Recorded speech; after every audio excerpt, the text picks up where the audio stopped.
Music.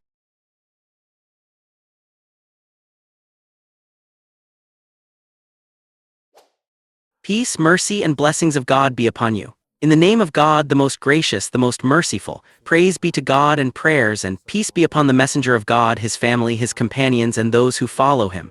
Oh, God, there is nothing easy except what you make easy, and you make sorrow easy if you will. O God, teach us what benefits us and benefit us with what you have taught us and increase us in knowledge. O God, make all our deeds purely for your noble countenance and do not let anyone else have any part in them, O Lord of the worlds. Welcome, dear brothers, may you be blessed and may your steps be blessed and may you have a place in paradise. We ask God, the blessed and exalted, just as he has gathered us in obedience to him and in his house, to gather us in his paradise, the abode of his honor and the resting place of his mercy. This is the 44th session of the Prophet's Biography sessions. May God bless him and grant him peace. We begin by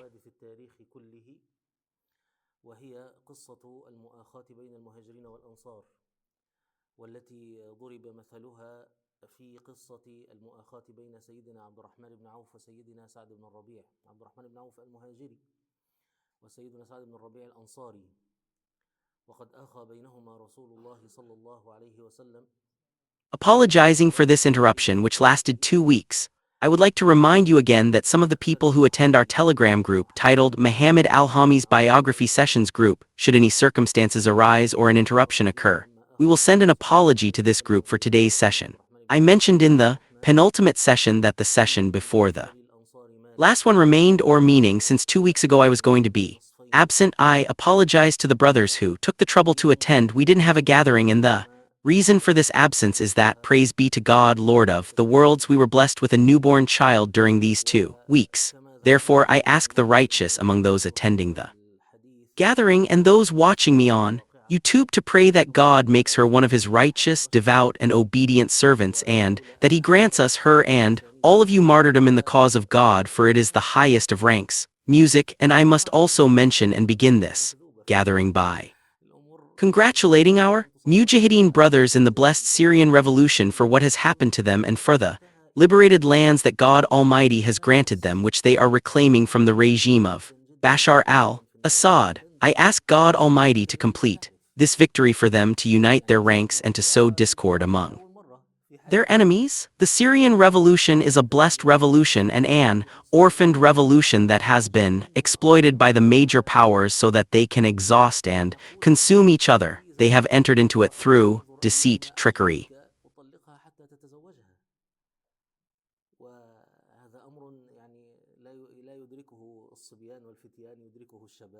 corruption, and division.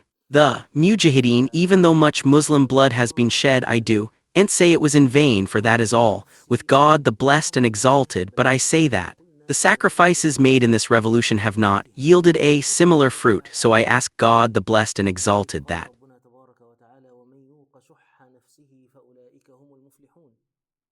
this new victory and this new action be a means by which this blessed revolution regains its strength and renewal, and that God the blessed and exalted bestows upon them his bounty and blessings and protects them from the schemes of the schemers and the treachery of the treacherous, and that he sows discord among their enemies, the Russians, the Iranians, and all who oppose them. This is something to begin with, and of course we don't need to mention that this wicked criminal regime, the Assad regime, rules Syria with an iron fist. It is one of the most brutal,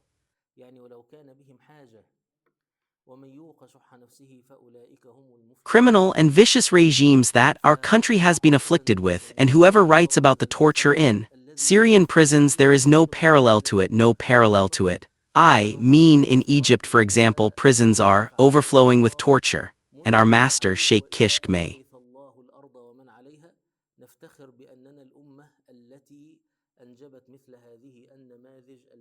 God have mercy on him, used to say that 9 signs of injustice exist in Egypt, and the 10th is circulating in Syria, the world. Then he spends the night in Egypt. This is truly an exaggeration. I imagine if Sheikh Kishk had seen what is happening in Syrian prisons, he would have known that what we have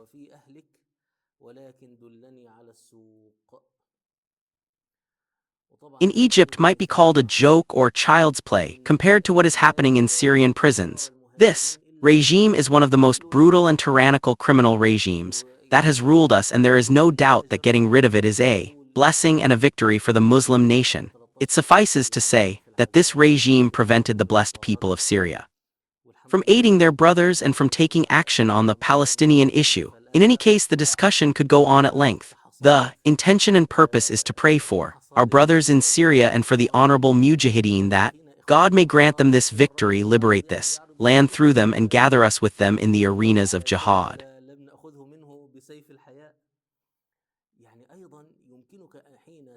Victory and martyrdom, God willing, we will resume what we left off within the sessions on the Prophet's biography.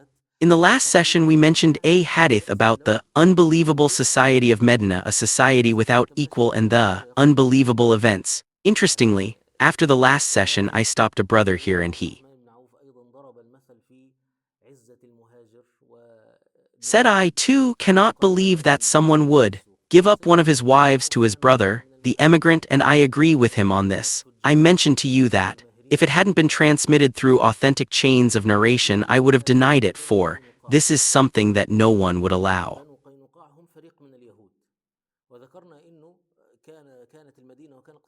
But it was transmitted through undoubted chains of narration, and this is what is truly astonishing. This is the rare example that the Ansar set for the world. We mentioned some lessons learned from the reality of brotherhood between the Muhajirin and the Ansar, and there remains one lesson that I would like to point out before we move on to the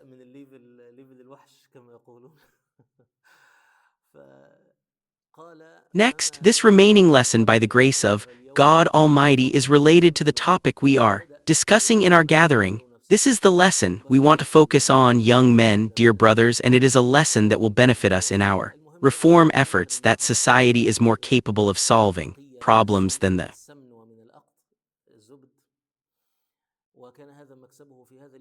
state. Society is more capable of solving problems than the state. That is, if a problem arises, if we leave it to those who rise to the occasion from among the virtuous and those of merit, they can solve it more effectively than the state can if it deploys its administrative bodies, statistics, army, and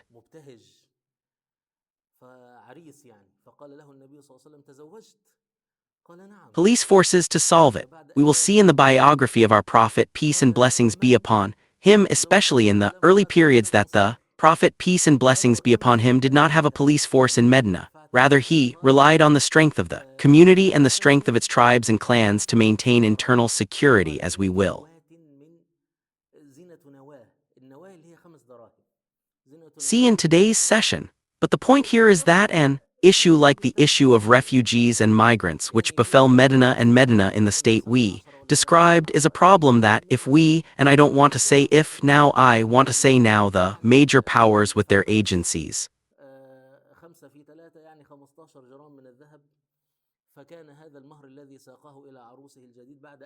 big data, professional agencies, and specialized institutions cannot solve the refugee problem as the Prophet, peace and blessings be upon him, solved it in the Medinan community when he gave these powers to the community. And if you reflect on the course of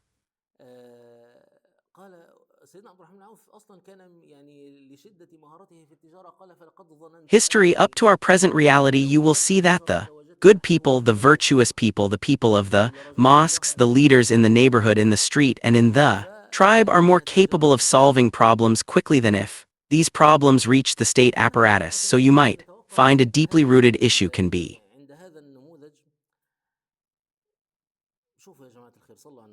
resolved in 1, 2, or even 3 councils while it languishes in the corridors of power for 10, 20, or 30 years. Even some media programs have now entered the fray, and within 1, 2,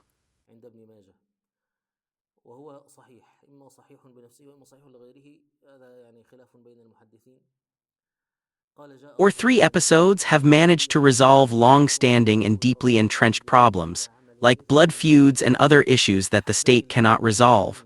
Therefore, my friends, there is a fundamental difference that we must understand between the Islamic approach to building the state and society and the modern states we live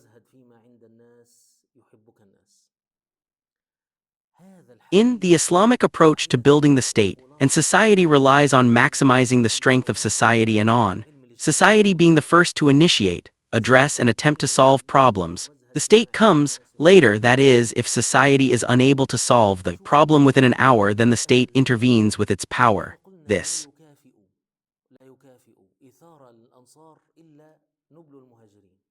is the essence of Islam. The essence of Islam is that society should be strong and capable. We have mentioned and will continue to mention that the nature of Islam is to strengthen the bonds between people, the bond of kinship, the bond of the clan and the tribe, even the bond of neighborliness. The rights of neighbors necessitate a cohesive society where people take the initiative to serve one another. We mentioned God helps the servant as long as the servant helps his brother. Whoever relieves his brother's distress, God will relieve his distress on the day of resurrection. The rights of a Muslim over another Muslim are 6. If he sneezes, say God have mercy on you, and if he sneezes and praises God, say God have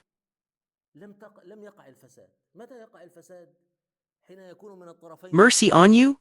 The fundamental principle is that Islam builds a strong, cohesive society, proactive in helping people and solving problems. I want to tell you that the West, the source, pioneer, founder, and disseminator of the modern state in our lands by force, discovered this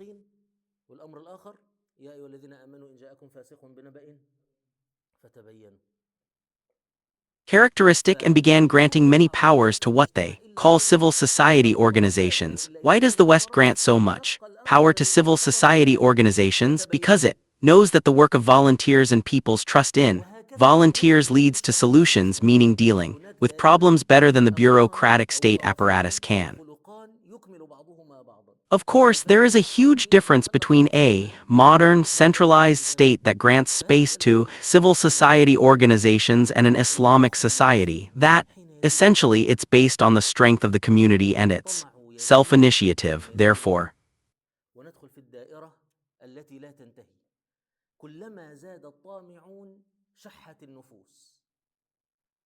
this is one of the important lessons we learn from the brotherhood between the Muhajirin immigrants and the Ansar helpers, and how the refugee problem was truly solved most quickly and effectively when this community took charge. So how much more so if the community is a divinely guided community following this Quranic guidance and led by our Prophet, peace and blessings be upon him.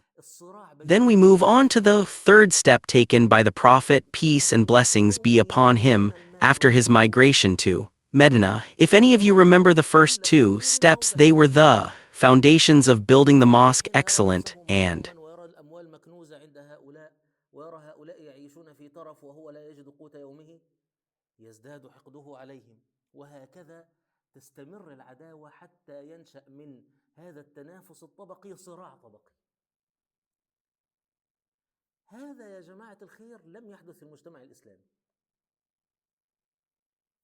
هنا تجد كيف أن المجتمع الذي نصفه من الموثرين نصف music. آخر كان من المتعففين. فازهد في الدنيا يحبك الله وازهد فيما عند الناس يحبك. The brotherhood between the Muslims and the Jews, of course, ancient historians referred to it as the Charter, or the book, saying the Prophet wrote a document and the Jews claimed something in it, or he wrote a charter, but modern people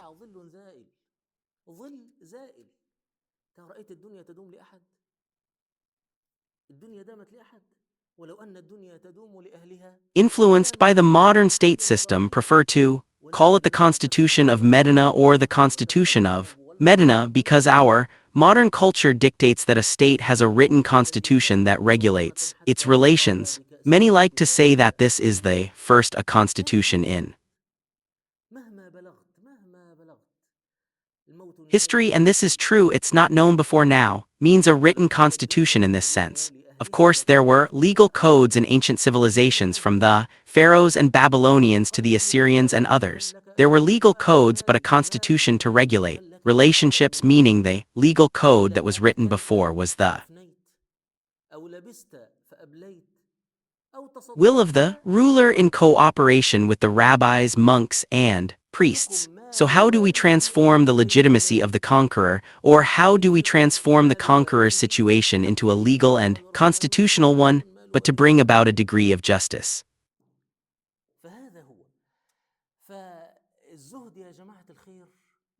In the administration of society, meaning that society has more than one party and more than one entity, and a contract is drawn up that grants rights and duties in this way. This is the first constitution, and that's why some like to compare it to the Magna Carta. You know the Magna Carta? Well, it's not important. The Magna Carta is the document of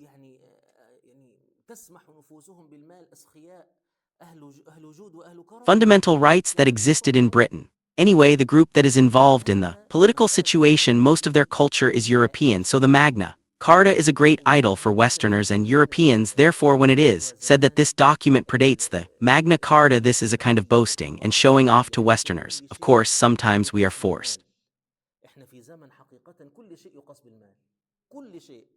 to make comparisons with Westerners, but the principle is that we should be proud of what we found, or what we encountered, or what we found in our religion. I'm not saying what we found our fathers doing, but rather what we encountered in our religion, even if everyone else disagrees with it. Okay.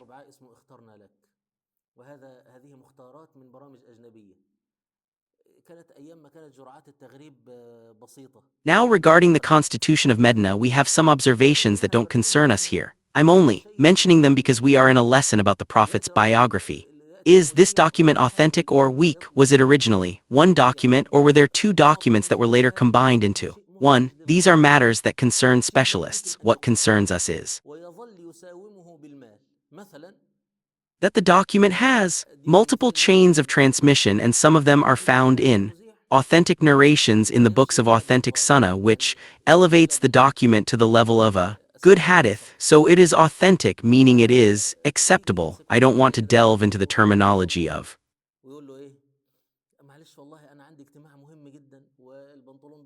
hadith scholars now. The document is considered a historical fact according to the methodology of historians. Okay, the second point is that some scholars have said that there was a document for organizing the relations between Muslims alone and a document to regulate relations between Muslims and Jews. These two documents were either written together, or one was written upon entering Medina and the other before the Battle of Badr. These details are of interest to researchers and specialists. What interests us is the content of these two documents. Historians and biographers usually consider these two documents as one. Okay, fine.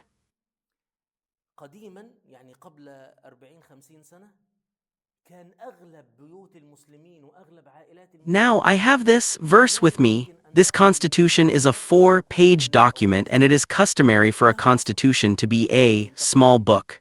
This constitution, which is a small book, is then followed by a legal code that explains and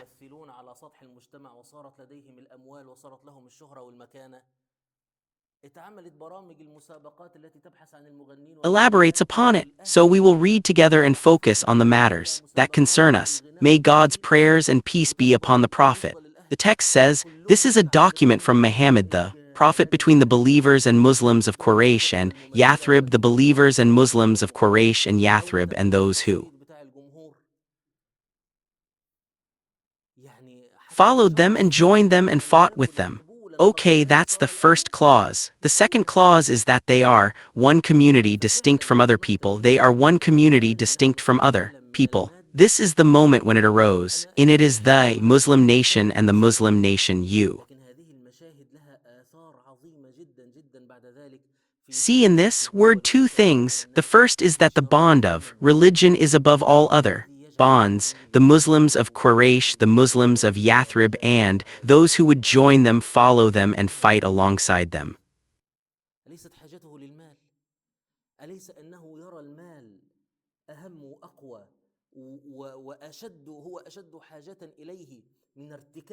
From other tribes, these became what? One nation distinct from other people.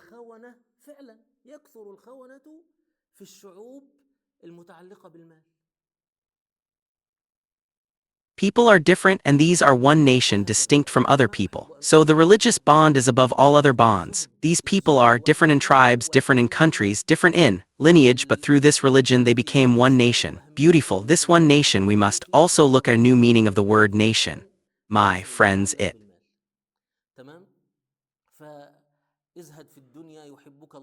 means one of the meanings of belonging. When you feel that what should I say now? Every one of us has a number of affiliations and bonds. When you feel that you are from such and such a family or from such and such a country, or that you are an engineer, for example, then you and the group of engineers are one nation distinct. النبوية اسمه السيرة النبوية في ضوء القرآن والسنة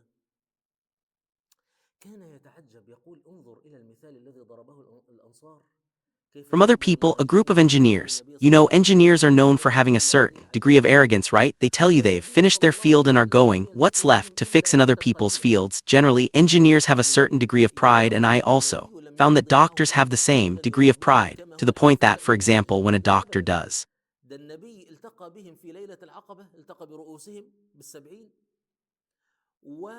and like وأتبعوا another job, he الشهداء might قبل say to him, الرماة "What are you doing, engineer?" This is وبين evidence that he doesn't العقبة الثانية understand anything in وبين medicine. الحج He might العام الثاني understand engineering, the concept of a one nation referring to the Muslim community has a meaning which Sheikh Sayyid Qutb calls كل واحد لو سأل نفسه أنت بقالك كام سنة في الإسلام ما المأثرة التي يمكن أن تروى عنك الجماعة الأنصار قبل ما conscious يتمسكوا بدين superiority. الإسلام كانوا The دخلوا meaning of مكان distinction, yes, what does دخلوا مكان distinction mean? وصاروا Conscious قدوة بالنسبة لهم superiority. This conscious إذا رأى superiority or المهاجر this بن صدرة distinction may be الذي مات في justified or أحد unjustified. It might be a kind of racism. For example, when someone وإحنا لا sees ندرس himself السيرة as علشان Arab or I'm from the نتعلم Hawara or I'm from the Turks. ندرس السيرة علشان نتعلم الآن لو كل إنسان فينا منذ أن بلغ سن التكليف حتى Or مات I'm ليس from له Egypt, a ذنب civilization of وأعراض لم 7,000 يعرضها على years. نفسه This ولا على من affiliation may be عرضها على justified or المسلمين ولم يجد unjustified. يوم القيامة Now let me quickly ما digress. المأثرة What التي is the تنتج advantage of the كل واحد Islamic يقول أنت nation? معك The كام سنة advantage of the Islamic nation is that belonging to it is نفد رصيدك صح ولا لا not إحنا tied to كنا something it doesn't كأنصار إحنا possess. For قلنا example, someone who لما thinks he is استقبلنا الإسلام Egyptian, قبل he has a الانتخابات point. قلنا In لما being دخلنا معهم Egyptian, a point that is never valid. He found himself born Egyptian, belonging to Iraq or to the Turks or to anything else. He who belongs to the white or black race is proud of being كل منافق وسيحرجوننا معهم أيضا لأنه white, not of being انتظار English and سفعل speaking English. الإسلام Well, بالنفوس things a تقوى person doesn't choose, things a الإسلام person لما doesn't وقع choose and yet على takes نصيب pride in are in الأنصار themselves a kind of أثمر هذه racism. الثمرة Islam made belonging to it إحنا a عايشين مسلمين أهو بقالنا سنوات لماذا لم تسمح نفوسنا ولماذا لم تخرج نفوسنا مثل الذي أخرجته نفوس الأنصار matter of personal choice. Whoever enters the Muslim community does so of their own free will. Of course, they also have the right to leave Islam. Even something a person chooses. Is the Arabic language the tongue of the Arabs? The Prophet, peace and blessings be upon him, said in a hadith, قال a رسول الله صلى الله عليه وسلم عنه لما مات اهتز لموته عرشه hadith that some scholars consider weak, but its meaning is correct. Arabic is not a matter of lineage or origin, but rather the language. Whoever انظر speaks إحنا بقالنا Arabic is an 7 سنين Arab. 6 This سنين means that even the part of a non-Arab يهتز person is لموته born عرشه with.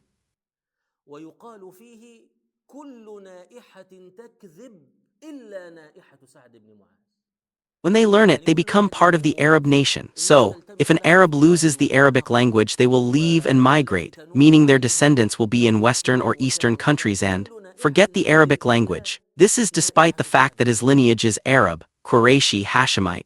This discussion no لماذا longer سعد بن identifies معاذ him as عنده مكانة belonging to the عاليا عاليا جدا لأنه الأنصار يا جماعة الخير Arab nation, therefore لم belonging to the يكونوا nation of عربا Islam, and مهاجرين Islamic civilization is an open في وسط affiliation that أعراض a ما person possesses بل independently. Thus, أعطوه Islam does not الفرصة contain any النبي element صلى الله of عليه وسلم racism. However, let me tell وأعطوا you about a phenomenon that has الفرصة been التي لا ملك consistent لها throughout history. All peoples, all وهي nations that have مساحة risen, الغناء prospered, وسعة and الفراغ أعطوها للنبي صلى الله عليه وسلم excelled have ووهبوا considered للنبي themselves more deserving of الإمبراطورية sovereignty and superiority, whether this was true إذا or واحد مثلا عنده false. قطعة In أرض fact, one of the ومال foundations of ورفض advancement, يتنازل عنها superiority, ويدافع and عنها sovereignty is لأنه for a يريد nation to feel within الاحتفاظ itself its بالأرض entitlement and التي worthiness of this من شرفها superiority. نزلنا لك 4. عن دورنا يعني كمان يتنازل عن داره ولذلك Example, I يقاس read years ago, in a هذا book by two المجتمع Jewish authors لما called لقي هجرة Alienation, a book المهاجرين published in والأنصار Rome by Avis Marlitt. They stated in their book that no nation has جاء ever النبي risen صلى الله without عليه seeing وسلم itself الأنصار جاءوا as للنبي صلى الله عليه وسلم وقالوا يا رسول الله اقسم نخيلنا بيننا وبين tasked with bringing إخواننا people out of المسلمين. darkness into light. أغلب Therefore, a العلماء person's ذكروا feeling that أن he is a Muslim, that he belongs to the nation of وهدفهم الأساسي هو Islam, and that he is from the best عرض nation النبي brought صلى الله عليه forth for وسلم mankind يقسم is. بينهم النخيل بينهم وبين المهاجرين. فقال النبي لا، لأن المهاجرين ليست لهم خبرة بالزراعة، المهاجرين أكثر خبرة بالإيه؟ One of the foundations upon which the advancement of قالوا this إذا nation is تكفلون built. المؤونة Every Muslim feels that he is ومنعتم part of a الضرورة backward stage where one looks to وغيرهم Western civilization or other civilizations with a kind of admiration and فكان fascination. This مناسبا causes one to lose the first and most important لتكفلنا foundation that من puts them on the path المهاجرين to عن Renaissance. For البذور وعن example, الأرض وعن النخيل، if we were faced with two ولكن Muslims, one who قال views مهاجرون Western وأنصار civilization إلا as أربعة، ignorance ذلك and the other التنازع as the pinnacle of التنازع human thought, we would لأنه expect that if a يرى أو لم يرضى الأنصاري أن ينزل لأخيه الأنصاري عن المهاجر، فضربوا بينهم بالقرعة. Renaissance movement were to occur and there were no change which of them would participate, the one who sees it as ignorance, because how would the one who represents the pinnacle of human thought see it? How would they see this movement that seeks to change it as a kind of regression and a return to the dark ages, right? المهاجرون قالوا يا رسول الله لما شافوا هذا المشهد، So this moment is the moment of the birth of the Islamic nation. Okay, so they are one nation distinct from other people. Number 3, the emigrants from Quraysh in their original state cooperating amongst themselves, and they ransom their captives with kindness and justice among the believers. What does this mean? Peace, mercy, and blessings of God be upon you. The مواساة في قليل، يعني لما يكون اللي عنده قليل أيضا emigrants from ينفقون Quraysh in their original state, meaning in the state they were in, they would pay blood money among themselves. What does it mean that, if one of them committed murder, the entire community would? يعني احنا مش شغالين، مش بنتعب معاهم ومع ذلك نشركهم في ايه؟ في الثمرة. لقد كفونا المؤونة وأشركونا في المهنة. Stand together and be patient in paying the blood money to the victim's family. This is the meaning of they would pay blood money among themselves. Now look, we first established that these Muslims from Quraysh, Yathrib, and their followers were all one nation distinct from other people. Now let's look at the internal structure of this 13 سنة بيضيع يا جماعة. احنا تعبنا واضطهدنا وهاجرنا. nation. The Muhajirun immigrants from Quraysh in their original form would pay blood money among themselves, and they would ransom their captives. Reduce their captives means they would ransom the captives of the people or the tribe from whom they had taken captives. They would stand together to pay their ransom fairly and justly among the believers. After this, the Muhajirun from ودعوتم الله له.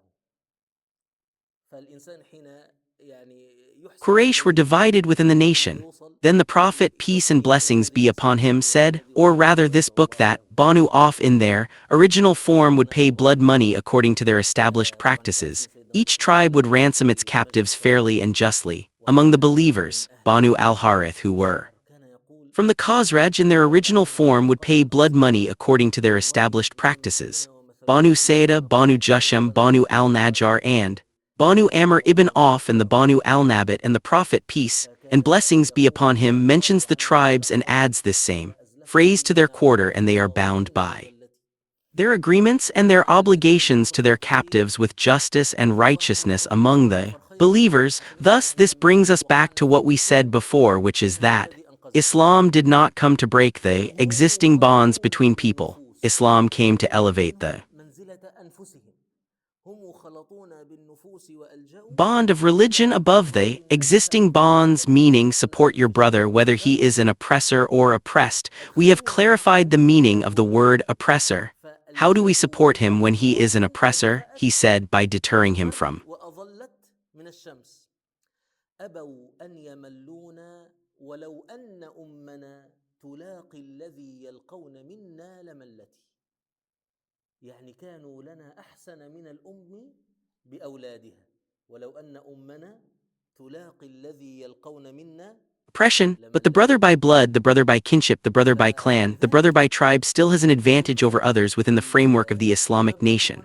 So when the Prophet speaks about Banu Auf, Banu al-Harith, Banu Sa'idah, and so on, this is evidence that Islam came to strengthen these bonds, to establish these bonds too, solidify these bonds. The second matter, my dear people, is the issue of the agreement, which is the agreement of the tribes who are united in paying the blood money and the tribes who are united in ransoming the captive. This brings us back to what we mentioned a little while ago, which is it is the major issues that are addressed and the community bears the burden of first, before the state intervenes.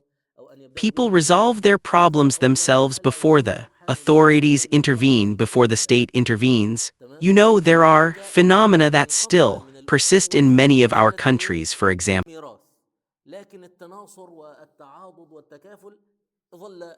Blood feuds, state intervention hasn't helped in addressing this. In our modern world, at least the modern state in our countries is no less than 100 years old, and in some regions it extends to 200 years. In Egypt, it began in 1805 or more precisely.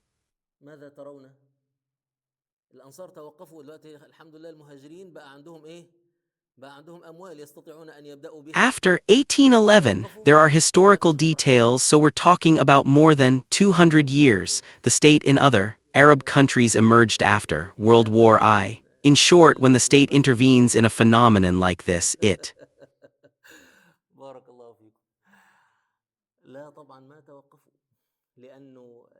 prevents people from resolving these matters themselves and intervenes as a criminal court and a tribunal. The procedures for litigation, dissection, and investigation into what happened are still ongoing because people don't truly trust the state's procedures or that the state's rulings and courts give everyone their due rights. The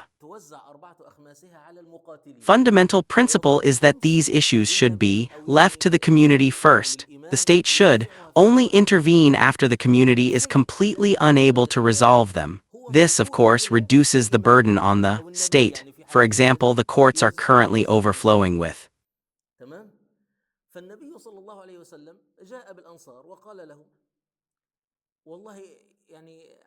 cases and experiencing delays in litigation. It's better that, as long as there are Sharia councils and respected elders of the community, they take charge of resolving these problems. So look here, the Prophet's peace be upon him approach to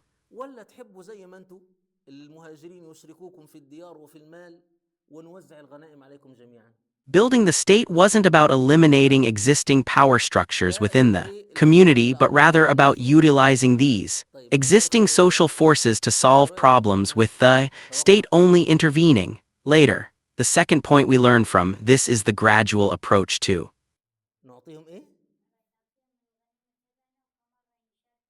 legislation. This is a human phenomenon that no reformer can ignore. We must distinguish between two things. We said in previous meetings that, my friends, if the opportunity arises for the establishment of a state, this is a pivotal moment that cannot be postponed or implemented gradually. It's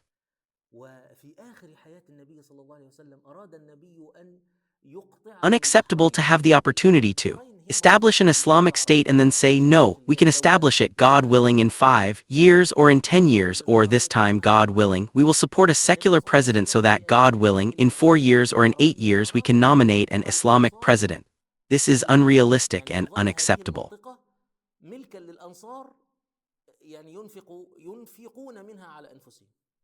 The opportunity to establish a state is an opportunity that cannot be postponed or implemented gradually. This state, once established, cannot implement Sharia law all at once. Rather, its implementation is gradual, according to what the people can bear. This is what our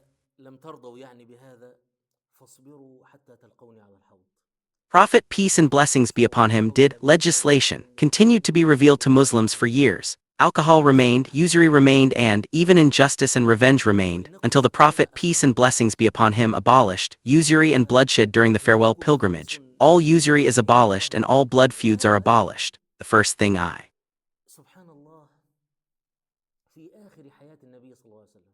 abolish is the usury of Abbas, and the first blood feud I abolish is the blood feud of Harith, who is one of his relatives. So the state is established and then we implement Sharia. Gradually, it's not like you establish the state gradually, there's nothing like that. In the world of people, you see them here in their original state, or their first state, meaning in their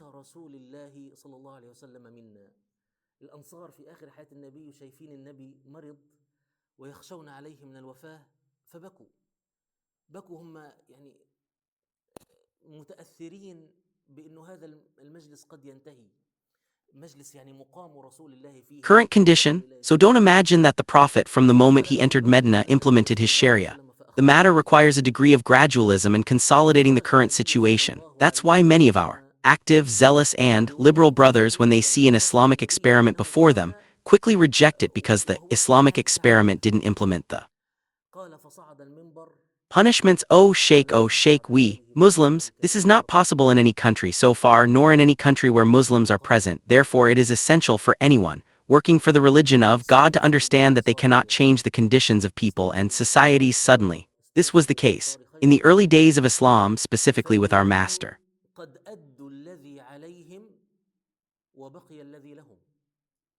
Umar ibn Abd al-Aziz, the man who ruled from 99 to 100 He lived during the time of the companions and was one of the successors. He said, I saw that I could not make the truth acceptable to some people unless I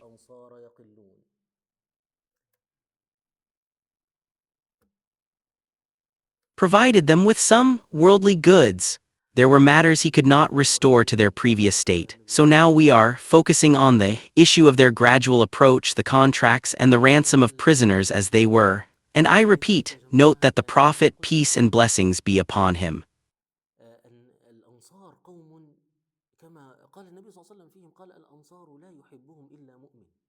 did not establish a police force. I want you to imagine if the Prophet, peace and blessings be upon him, had entered with the institutions of a modern state and on the second day after the Hijrah established a ministry of interior, a ministry of foreign affairs and a ministry of justice, and said, anyone who has money should bring it to me and I will, the one who solved the refugee problem, and anyone strong enough to carry a weapon, we would create a police force. What would happen then? The burden would be beyond capacity, not to mention that this doesn't contribute to the stability of society, but addressing problems piecemeal and having society deal with them at their inception was the safest course of action, and this is what we see from the life of our Prophet, peace and blessings be upon him. So what do we have to do with the 12th clause? All that we have said so far is that the Muslims and the Muslims of Quraysh and those who followed them and joined them and strove with them are one nation distinct from other people. The rest of these clauses, the Prophet, peace and blessings be upon him, says that the Muslims of Quraysh are on their own, they pay their blood money, and the tribes are Banu Auf, Banu al-Harith, Banu al-Najjar, Banu al-Nabit, and Banu Jusham. All of this until we come to the 12th clause, and that the believers do not leave a debtor among them without giving what is right in ransom or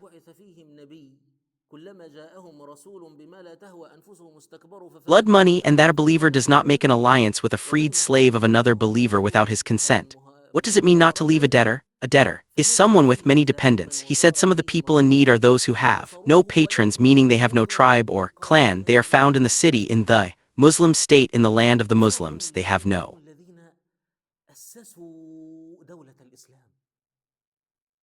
patrons, no lineage, no people to care for them. Look, we keep saying that we benefit from existing social forces and that Islam did not break bonds, and Islam emphasized strengthening tribes and clans, but those who have no tribes or clans,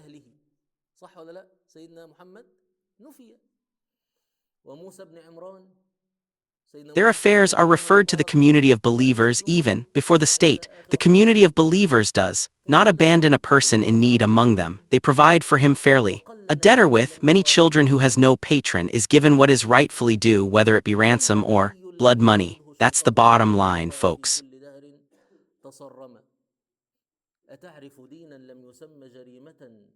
Without going into detail, this person who has no family or this debtor, if he commits a crime, the treasury is responsible for paying the blood money on his behalf. Or, if he is taken prisoner, the treasury is responsible for paying his ransom. The community of believers is responsible.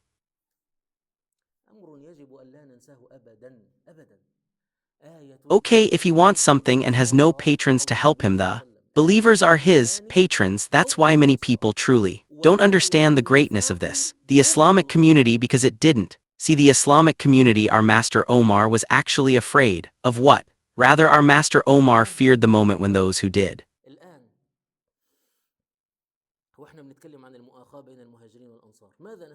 and know the pre-Islamic era would grow up in Islam. We, in reality, grew up in the pre-Islamic era and only knew a distorted, fragmented image of Islam. I mean, the original principle is that in an Islamic society, for example, the woman in a natural Islamic society, my friends, doesn't spend on herself or provide for herself. A woman always has a man who provides for her, whether it's her father, her brother, her husband, her son, her male relatives, the leader of her clan and family, or her tribe. And what about the woman who has none of these at all? Her guardian is the judge, and if she has no guardian, then the sultan. Now, as soon as you bring up the issue of women working, you find everyone asking you, what does a woman do when her husband dies? Well, that's true. This is a reality imposed by these countries that call themselves modern, which claim to have given women their rights, that they have enabled women to liberate themselves, and that women achieve self-realization through work. And the truth is, the woman goes out into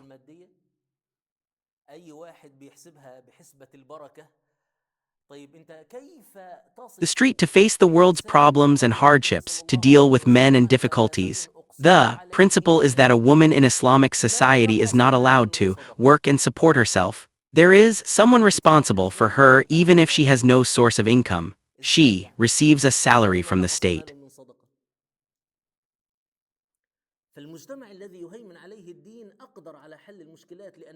treasury, and is not required to work. In this respect, she is like any weak person or anyone without a guardian. Now, the 12th point remains that believers should not leave a person in distress among them without giving him what is right, whether it be ransom or compensation. And no believer should make an alliance with a believer's guardian without his consent. Of course, in the past there was a matter of allegiance and loyalty and followers based on loyalty. The point here, without going into details, is that we should not interfere with the current social system by sabotaging or corrupting it. We respect alliances and the existing relationships of loyalty. No believer should make an alliance with a believer's guardian without his consent. The third point is that the believers who fear God are against those who transgress against them. They are all one group, one community against those who transgress against them.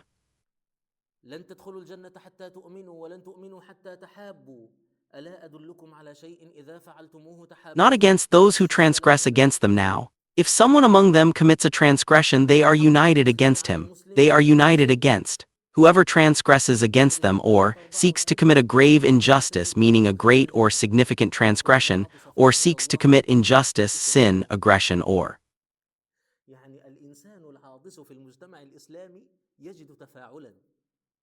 corruption among the believers. They are all united against him, even if he is one of their own children. Now we have once again invoked the strength of the community of believers together so that they may be the ones carrying out what we now call in contemporary terms the work of the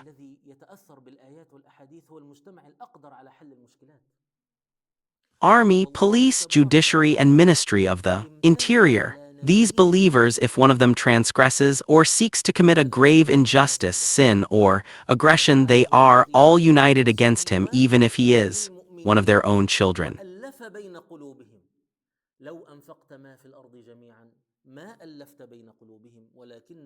This clause reminds us once again of the unity of faith, that Muslims are a nation distinct from other people, and that this nation, this unity of faith, this bond is above the bond of kinship and blood ties. We benefit from this strength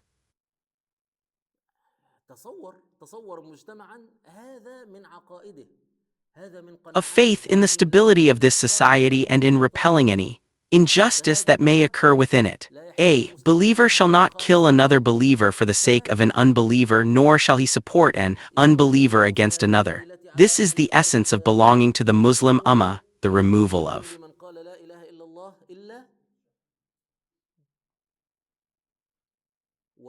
pre-Islamic ties. The Islamic Ummah is a nation distinct from all others. Therefore, wars and killings may occur between Muslims and non-Muslims. The true meaning of belonging to the Muslim Ummah is that the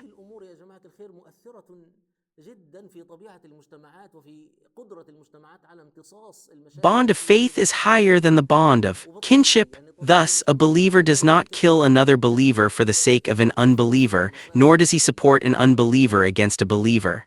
The covenant of God is one, even the humblest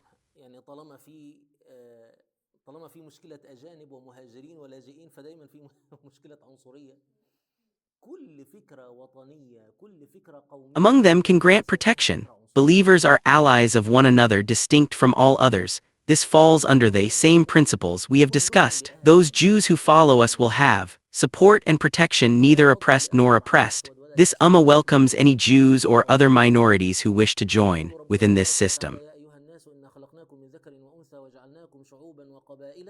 Those who enter this system have the same rights and obligations as Muslims. The peace of the believers is 1. No believer makes peace without another in a war fought in the cause of God except on equal terms and with justice between them. In يعني لا يستطيع أحد أن يتفاخر على أحد في الإسلام إلا بالتقوى والعمل الصالح، ومن التقوى والعمل الصالح ألا تتفاخر. modern terms, the decision of war and peace is made by the community of believers and by the leadership of this community, currently represented by our Prophet, peace and blessings be upon him. This is one of the clauses that you see as excluding Islam transformed people from a state of chaos. أصلها إن أنت مثلا ولدت عربيا وولدت بلون أبيض أو لون أسود أو لون Tribalism and disunity to a state of unity, order and what we now call a state. The decision of war and peace is not made unilaterally by any individual. No one can initiate or change a war. The peace of the believers is a shared responsibility. No believer can make peace without another in. يعني لو أنت أبيض لا يستطيع الأسود أن يبلغ مكانك. Fighting for the sake of God except on equal terms and with justice between them. Thus, Islam eliminated the state of chaos and tribalism which could embroil Muslims in conflict. Furthermore, every group that joins us in jihad is supported by another. This means that jihad is not exclusive to any one group, it is the duty of all Muslims. Muslims go forth in successive waves, one after another. No one is exempt and no one is not entitled to participate in jihad. Every group that joins us in jihad is supported by another. And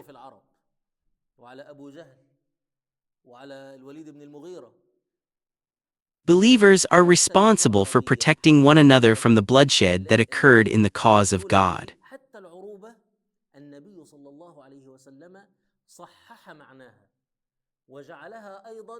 This is also included in what we mentioned regarding the unity of the believers and their mutual support against those who seek to harm them. The clause that follows it states that the pious believers are on the best and most upright path and that no polytheist shall grant protection to the property or life of the Quraysh.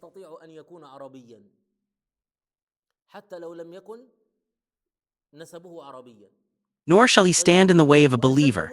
This clause clearly states that it is not within the authority of anyone in the Islamic State of Medina to grant protection to the property or life of the Quraysh, nor to stand in the way of a believer when a state of war is declared between them and the believers. Therefore, it is not permissible for anyone from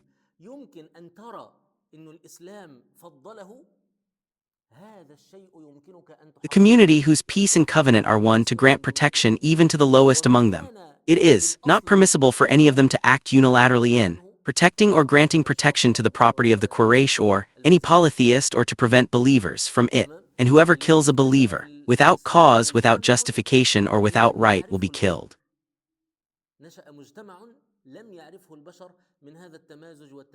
Perhaps people remember the verse by Qatari ibn al-Fujah in which he says, "And whoever does not kill without cause will grow old and wither and death will claim him." Does anyone remember this poem? Qatari ibn al-Fujah was one of the Kharijites.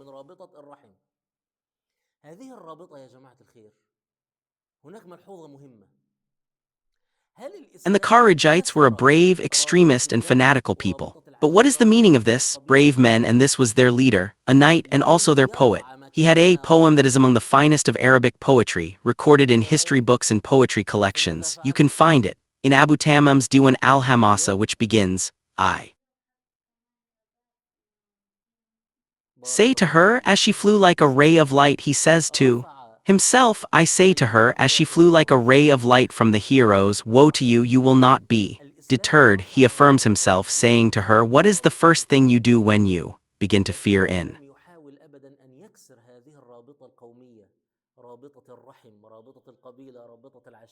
war?" He says to her, "You will not be deterred, for you are You are, glory be to God, if you asked for days extension beyond your appointed time you would not be granted it. I say to her as she flew like a ray of light from the heroes, woe to you, you will not be deterred for, if you asked for days extension beyond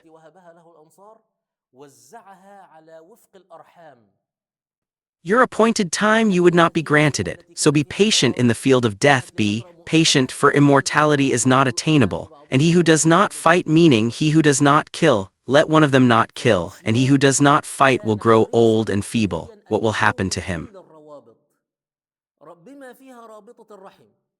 أهم شيء ألا تسبق رابطة الرحم رابطة الدم. Time will lengthen for him and he will grow old, grow feeble, grow weary in age, and death will deliver him to oblivion, and he will remain sitting alone at the end of his life, his companions dead and the generation that was with him scattered from him.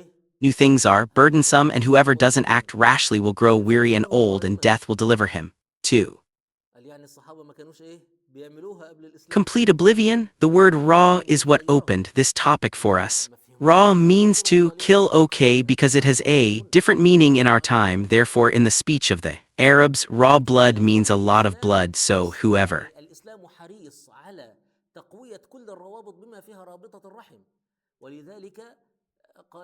قال الله تبارك وتعالى اقتطع للرحم اسما من اسمه فمن وصلها وصلته ومن قطعها قطعته.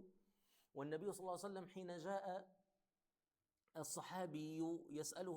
kills a believer rashly with clear evidence, then he is to be executed unless the guardian of the slain is satisfied. That is, anyone who kills a believer is to be executed. Executed means he is to be executed unless the guardian of the slain is satisfied. That is, he is to be executed.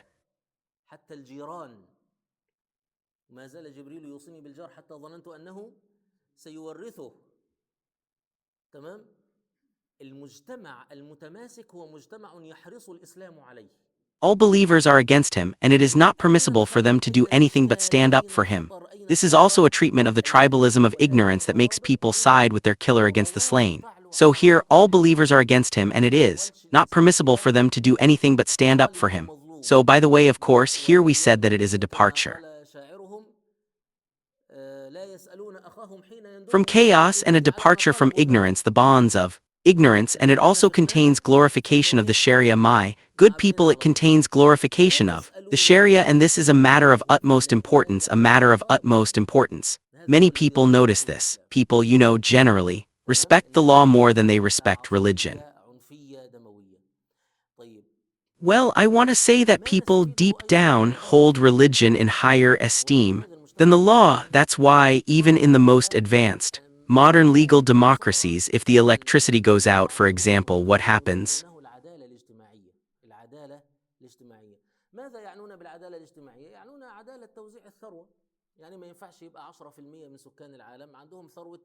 People rush to loot shops and stores because once the power is out, no one can catch the criminals, or organized crime might emerge, capable of circumventing the system. So, if the law is the Sharia, then the number of those who